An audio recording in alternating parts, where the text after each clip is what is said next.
Okay, so imagine this for a second, right? You're up in the attic, maybe doing some spring cleaning, and you stumble across this, like, really old telescope. Hmm. And you're like, okay, cool, anti-telescope, let's point this thing at the sky, and boom, you make contact with aliens. Oh, wow. Yeah. I mean, it sounds pretty wild, right? Yeah. Like something straight out of, I don't know, a cheesy sci-fi movie. Right. But that's the thing. Statistically speaking, it shouldn't be that far-fetched. And that, my friend, is what brings us to the Fermi paradox. We're diving deep into one of the biggest mysteries in the universe. With all these stars, all these planets, where is everybody? Why haven't we found our cosmic neighbors yet? Yeah, it's a really good question. So, to help us unpack all of this, we're checking out this article that lays out the paradox itself and then gets into this idea called the Great Filter, which is, well, let's just say it's a bit of a mind bender. It really is. I mean, when you think about the universe, right? It's mind-bogglingly huge and old. Trillions upon trillions of stars, and a lot of them are way older than our own sun, and a lot of them probably have planets orbiting them, just like ours. Right. So even if the chances of intelligent life actually forming are, like, astronomically small, just the fact that there are so many possibilities out there, so many chances for it to happen, you'd think statistically there would have to be at least a few other civilizations out there, right? Maybe sending out signals, maybe just going about their business. Exactly. And we're not just sitting here twiddling our thumbs. We've been looking. So how do scientists even wrap their heads around this? How do they calculate the probability of another civilization existing? Well, there's this thing called the Drake equation. Okay. And it tries to put some numbers to this whole thing. It factors in stuff like how quickly stars form, how many stars might have planets, and then how many of those planets could actually support life, and not just life, but intelligent life that could build things, communicate, the whole shebang. So it's kind of like a recipe with a bunch of unknowns still. Yeah, exactly. It gives us a framework.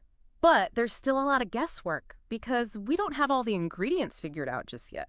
Like, take exoplanets, for example. We're finding new ones all the time. And some of them seem like they could be in the habitable zone, right? They could have the right conditions for life. But Yeah. we're still figuring out how often that actually leads to, well, anything. Yeah. But here's the thing. Even if we use the most conservative estimates, even if we say that life as we know it is incredibly rare, the universe is so unimaginably big and it's been around for so long that it still seems like there should be some other civilizations somewhere out there. I know, right? It makes my brain hurt. Just trying to picture all the possibilities. It's like, okay, the universe is huge. We're finding more and more planets that could be habitable. The math kind of checks out, at least on paper. Hmm.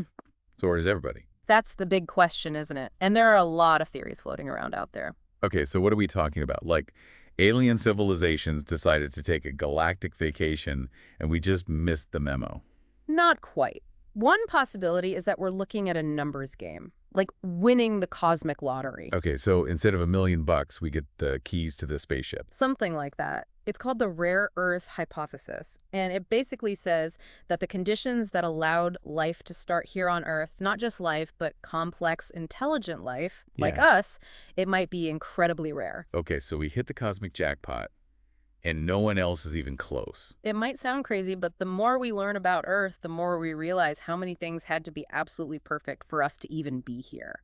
Oh yeah, like what? Well, we're in this sweet spot around the sun. Not too hot, not too cold, the habitable zone, right?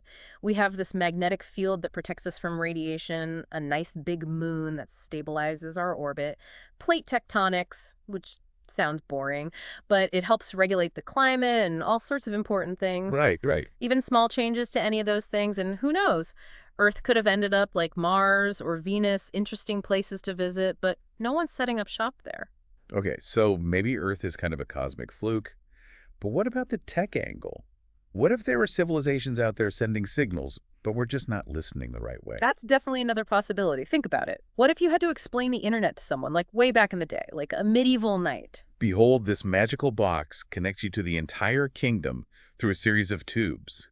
Exactly. They wouldn't even have the framework to understand.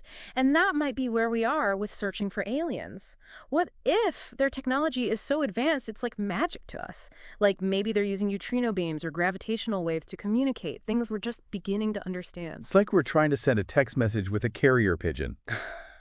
Okay, so maybe we're just behind the times, technologically speaking. Oh, Or, wait, what about the timeline? I mean, the universe is billions of years old, right? exactly. We might be looking in the right places with the wrong tools at the wrong time.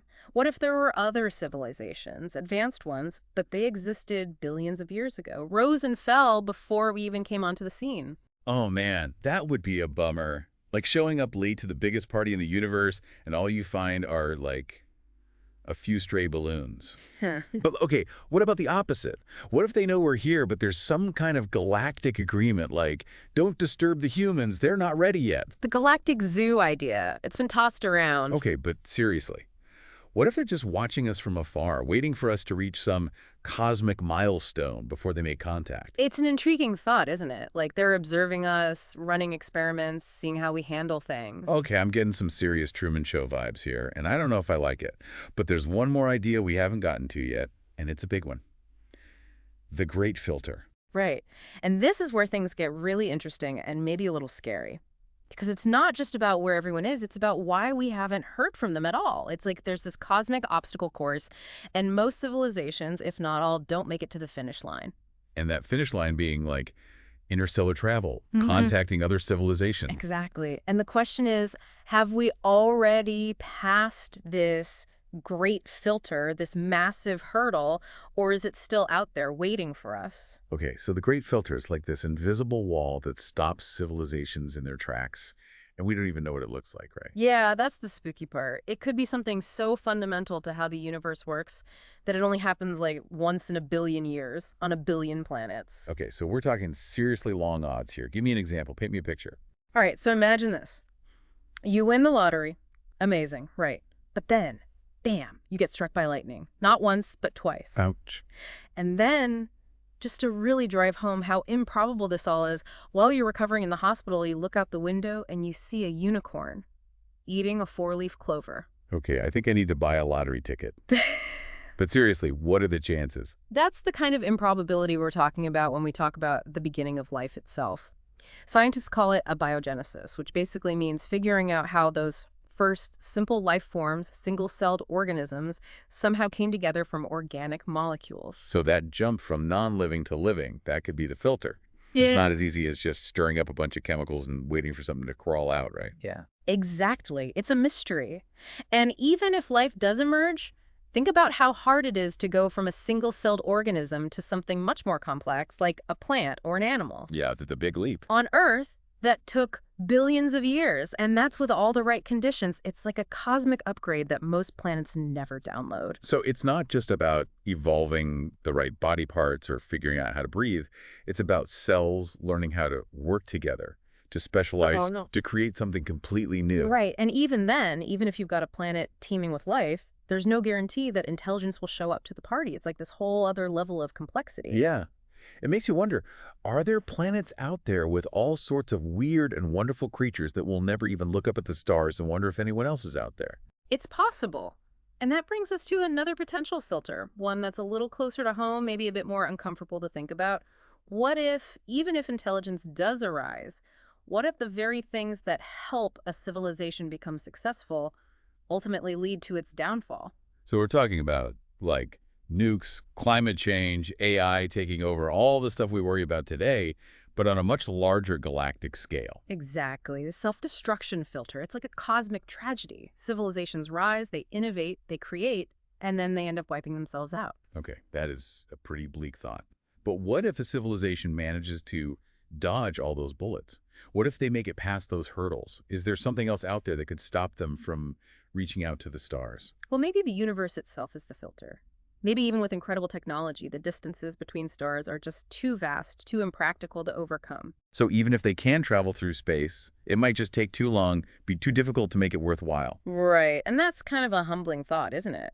We could be surrounded by other civilizations, but separated by an abyss we just can't cross. So we've covered a lot of ground here, and none of it is exactly, cheering me up. So where do we go from here? If we could be facing any one of these great filters, what are we supposed to do? Well, I don't think it's about panicking or giving up hope. I think it's about perspective. It's about recognizing how precious and fragile life is, how challenging it is to achieve what we have, and the incredible responsibility we have to protect it, to make sure we don't become another cautionary tale in the cosmic history books. So instead of freaking out about the great filter, maybe we should be looking at it as like a giant cosmic Post-it note reminding us to get our act together. Absolutely. The Fermi paradox, the Great Filter, they're not just abstract ideas. They're reminders of how much is at stake, how much we still don't know about the universe, and our place in it. I like that. We need to keep asking those big questions, keep exploring, keep searching for answers, even if we never find them. Well, listeners, I don't know about you, but I've got a lot to think about. This has been quite a journey. Big thanks to our expert for, well, being an expert, and to you, our listeners, for joining us on this cosmic deep dive. Keep looking up at the stars, and we'll catch you next time.